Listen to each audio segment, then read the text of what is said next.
দিন দুপুরে গরু চুরি করতে গিয়ে গ্রামবাসীদের হাতে নাতে ধরা পড়ল পাশের গ্রামের এক যুবক। চুরির দায়ে কোমরে দড়ি বেঁধে ঘোরানো হলো গোটা গ্রামে। ভারত বাংলাদেশ সীমান্ত ঘেঁষা রাজগঞ্জের খুদিভিটা গ্রামে ঘটনায় ব্যাপক শোরগোল।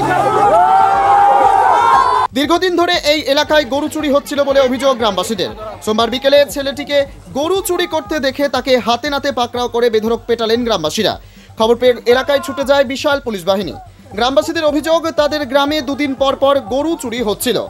সোমবার বিকেলে এলাকার এক বাসিন্দা নরেশ পাল নদীর পাড়ে গরু নিতে গিয়ে দেখেন ওই যুবক সেটিকে চুরির চেষ্টা করছে। তারপরেই গ্রামবাসীরা হাতে নাতে পাকড়াও করেন। ছেলেটি গ্রামবাসীদের বিক্ষোভের মুখে পড়ে স্বীকার করে চুরির কথা। জানা যায়, ছেলেটির নাম সিরাজ মোহাম্মদ, অঙ্গদগছের বাসিন্দা।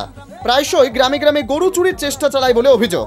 এদিন ধরা পড়তেই পিটিয়ে কোমরের দড়ি বেঁধে ঘোরানো হয় গোটা এলাকায়। খবর পেয়ে ছুটে আসে পুলিশ। বেশ কিছুক্ষণ দাত্রাপাড়া বিএসএফ ক্যাম্পে দুই বাহিনীকে এই নিয়ে আলোচনা করতে দেখা যায়। সে সময় গ্রামবাসীরা একরকম বিএসএফ ক্যাম্প ঘিরে ধরে। তার মধ্যেই অভিযুক্তকে নিয়ে এলাকা ছাড়ে পুলিশ। রাজগঞ্জ থানার আইসিও গিয়েছিলেন ঘটনাস্থলে। তিনি জানান, অভিযুক্তের নামে এর আগেও গরু চুরির অভিযোগ জমা হয়েছে থানায়।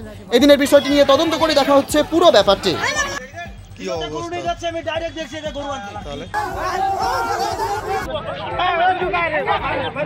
আপনাদের সমস্যা, আমার গরু নদীর পাড়ে বাঁধছিলাম, ওই উঠাই নিয়ে অন্য লুকায় রাখছে বাগানের ভিতরে।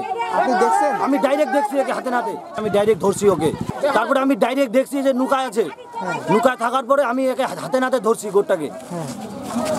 হাতে নাতে ধরার পরে একে থানায় দিছি। সেটা কোথাকার? সেটা এই যে অমরগঞ্জের বিএসএফ ক্যাম্পে নিয়ে আসি। মানে এখন কি এখানে রেখেছে? এখানে আছে। এখন রাজগঞ্জ থানা পুলিশ আসছে। ও এখন দেখি থানা পুলিশ কি করে। দৌড়ে যায়, ওই ছেলেটাকে ধরি। ধরার পরে তো এই যে পাবলিক তখন জড়ো হয়ে গেছে। সেটা কোথায় বাড়ি? ছেলেটার বাড়ি হচ্ছে অঙ্গদগছ। অঙ্গদগছ? এখানে? হ্যাঁ, এই পাশেই। তো ছেলেটাকে জিজ্ঞেস করেননি যে কেন এটা? হ্যাঁ, করা হয়েছে। ও আবার বলছে তিনজন আমরা আছি, দুইজন বলে ভাইগে গেছে, আর একজন ওই ধরা পড়ছে। মানে গরু চুরি করতে এসেছিল? গরু চুরি করতে এসেছিল। এবার আপনারা কি চাচ্ছেন? এই এত ভিড়, আমরা চাচ্ছি যে দিন দুপুরে এইভাবে যদি গরু নিয়ে যায় তো সাধারণ পাবলিক কি করে চলবে? তো এখানে বিএসএফ পুলিশের কি আছে? বিএসএফ আছে, লোকাল থানার পুলিশ আসছে। আসার পরে ওদের তো এখন বলতেছে ঠিক আছে, এফআইআর হয়েছে, দেখতেছি আমরা বিষয়টা।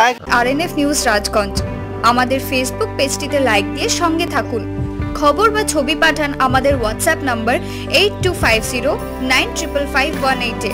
আপনার সহযোগিতা ও ভালোবাসাই আমাদের উৎসাহিত করবে। ধন্যবাদ।